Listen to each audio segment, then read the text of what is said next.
Hey everyone, this is Keith from SpaceWarMachine. I'm going to be talking about the different races in SpaceWarMachine. Let's hop into the race selection. And the first one we're going to talk about is the Angelic Legion. So they're known as the Gamaton Legion.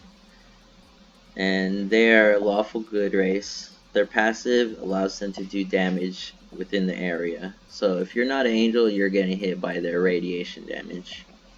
When you walk into their range of their weapons, they start hitting you with 10 damage per tick, and it keeps continuing to hit you for every tick.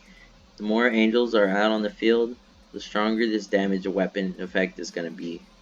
So you can actually make 4 or 5 weak units, send them out, and combine them all together with their damage effect. They're still going to do great damage, even against stronger opponents. So the next one is the Demonic Horde race. They come from the Zelgic galaxy, and they do lifesteal damage. So they're kind of like the angels in the fact that when you get close to them, they start hitting you with damage, but they also heal themselves at the same time. So they're going to be hitting you for 10 damage and healing themselves for 10 damage as well. So this is great because you don't have to rely on healers. You can just use your life-stealing ability, and your aggressive units can actually just go out there and damage other units and heal themselves. Next is the Plant Elders, and all of their units regenerate health on passive. So once they take damage, they start healing themselves immediately. And this is awesome because your healing scales off of your max health. It's your max health divided by 15. So you'll see units have a small growth range where they can be smaller or bigger. And depending on if they're bigger or smaller, this also scales their max health.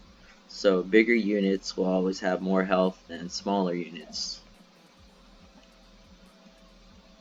The next race is the Water Race, the Dolphin people, and the Water Race has shield technology. So on contact, other races' shields are set to 0. So this means that when you go into contact with somebody in combat, they basically have their shields up to 0, and they start taking health damage because you just hit their health bar immediately, while you still have your shield, so you can regenerate. And this is perfect for combining with like a shield satellite or shield buffing strategies. The next one is the Insect Hive, and the Bug Race special ability is adaptable, which means they can build on any planet they want without terraforming. So this is perfect for beginner races. If you're a beginner, you might want to pick the Bug Race. They can build wherever they want, and they don't have to worry about terraforming. And also try and make multiple planets your base. So send your factories to multiple different planets, and this will help you stay alive much better. The next is the Magma Elementals, and they're awesome because they do double damage. So you can combine this with the burning effect of heat weapons or the canceling effect of sonic weapons, and you can incinerate anybody who fights you. And they're also good because they build on magma environments. So a lot of the in-betweens when terraforming planets is magma. And even if you roll up on a planet and it's just magma, you can automatically just start building there. The next race is the Heroic Dark Order. These guys are an amazing starter race, and if you're a beginner, I would suggest trying the Heroic Dark Order, because they can stun their enemies. So if your enemies have less than half their shield, you stun them. If they're within range of your weapons, that's when you stun them. And an enemy that's stunned has his engines and weapons disabled for 3 seconds. So they're just going to be floating there helplessly in space. So this makes it great to fight people, and it also makes it terrible if you're trying to run from them. The next race is the Slith Empire. These parasites use brainwashing, so their passive is a really good one, but it's also very hard to control.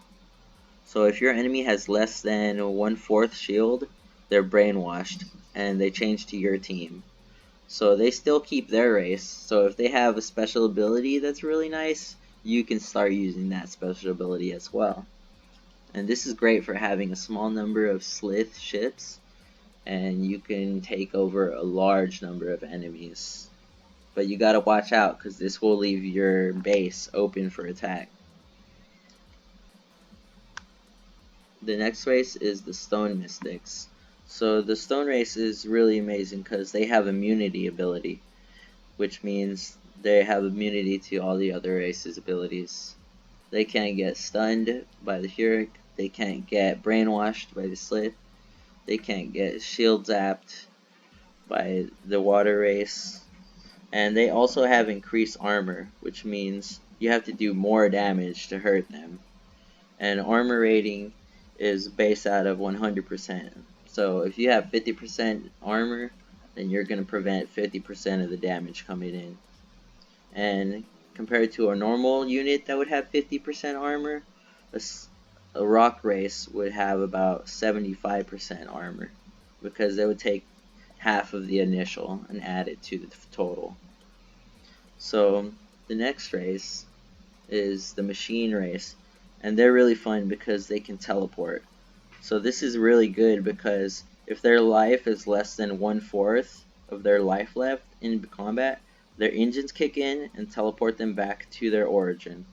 So they teleport back to the factory that created them when they're low on health. So this is a great way to save ships. If you have healers, you can just have them in your home area. Your ships will teleport back and they'll start healing. And you can also manually activate teleport on the controller with the select button. And that is the 10 different races in SpaceWarMachine. In the next video, we're going to be talking about the learn how to play and talking about the different mechanics in the game.